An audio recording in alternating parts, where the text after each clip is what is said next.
আগে গাড়িটা সারি করছে অশান্তি অশান্তির গোডাউন সাত দল করতাম মানে খুঁজে খুঁজে পাইতাম না এই অশান্তি আর ভালো লাগে না মানুষ পারে পৃথিবীতে কিছু নাই 5,000 টাকা দিয়ে দেয় প্রথম ভ্যান গাড়ি কিনলাম আর 2 বস্তা মুড় উড়াইলাম 20 কেজি মোট টোটাল আমার তো 1,000 টাকা চালাম না আলহামদুলিল্লাহ খুব ভালো মানে মাসে ধরেন 30-40 কত খাবার বন্দি খাইছি পুলিশের হাতে আলহামদুলিল্লাহ ব্যবসা করতে আছে বলতে কি একসময় আমি সাত দল করতাম মানে খুঁজে খুঁজে পাইতাম না এটা সিগারেট মানুষ খাইতো গুলির সিগারেট ব্যঞ্জন পান চা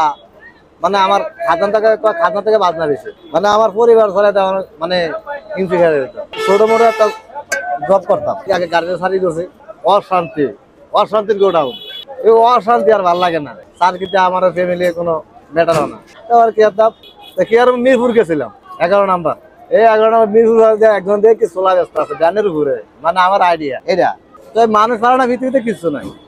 কি আর বাসা যাইয়া চিন্তা করলাম কোন লাস্ট মানে শরম কি আমি কি ব্যবসা করে খেলে কোনো শরম আছে কোনো শরম নাই ছোট মোটো একটা লাস্টে গেলাম নিজের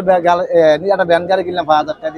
টাকা দিয়ে প্রথম ভ্যান গাড়ি কিনলাম আর 2 বস্তা মুড় উড়াইলাম 20 কেজি মোট টোটাল আমার তো 1,000 টাকা চালাম প্রতিদিন আমার 6 কেজি চলাম 20 টাকা বেশি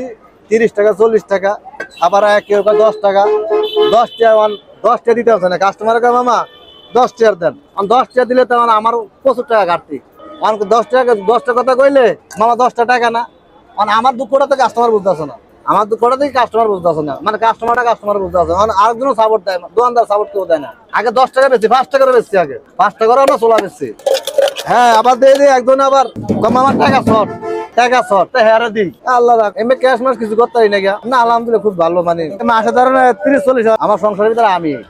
মানে আমার কোনো কি ডাইনাত আর বামাত নাই বামাত হইলে আমি ডাইনাত হইলাম মানে এর ভিতরে আর মা বাবার ফলাইতে হয় অবশ্যই বিয়ে শাদী করছি দুইটা মাদ্রাসা পরে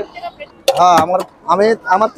তিন বোনের ভিতরে আমি এক ভাই বর্তমানে যে সিজন চলতে আছে বর্তমানে ব্যবসা নাই একমাত্র হয়েছে যে পদ্মা সেতু হওয়ার পরে মানে এই সাইড আইসা ঘাট পর্যন্ত মানে এটা কোনো কিছু নাই কত টাকা ইনকাম হয় ভাই এটা কইতে পারবো না কথা বলছেন ওই একটু শুক্রবার হইলে বৃহস্পতিবার হইলে একটু বেচা কিনে একটু ভালো হয় একটু লাভবান একটু বেশি এই মানে বর্তমানে ব্যবসা নেই মানে নর্মাল 500 টাকা কোন 600 টাকা কোন দিন আবার বাসা থেকে এনে তো আবার ওই দোকানদারে বিল দিতে হয় মানুষ মনে করে কি সোলার বেচে কত লাভ করে লইয়া যায় এসব দোকান করে দেয় আগে তো ব্যস্ত হইব তো আপনি লাভ করবেন বলতে কি মাসে 10,000 টাকা আমার ভাড়া নিয়ে যান বর্তমানে বাজারে সে করুক সে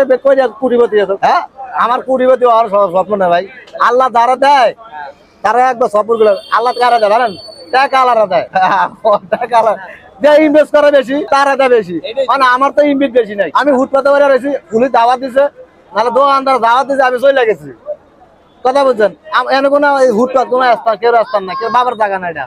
সরকারি জায়গা সরকারি জায়গা যদি কোনো একটা সেনাবাহিনী কয় একজন পুলিশ যদি কয় এ ভাই চলে দাও যদি মাল আমার হালাই দেয় তা আমি কিছু করতে পারবো অবশ্যই হালাইছে না পুলিশ কত হালাইছে কত খাবার বন্দি খাইছে পুলিশের হাতে যে সত্যটা বলতে হবে আমাদের এই নবীনগর 27 বছর ছোটবেলার থেকে কাটা দিচ্ছে নবীনগরে সাবান নবীনগরে জাতীয় স্মৃতি 1 নম্বর গেট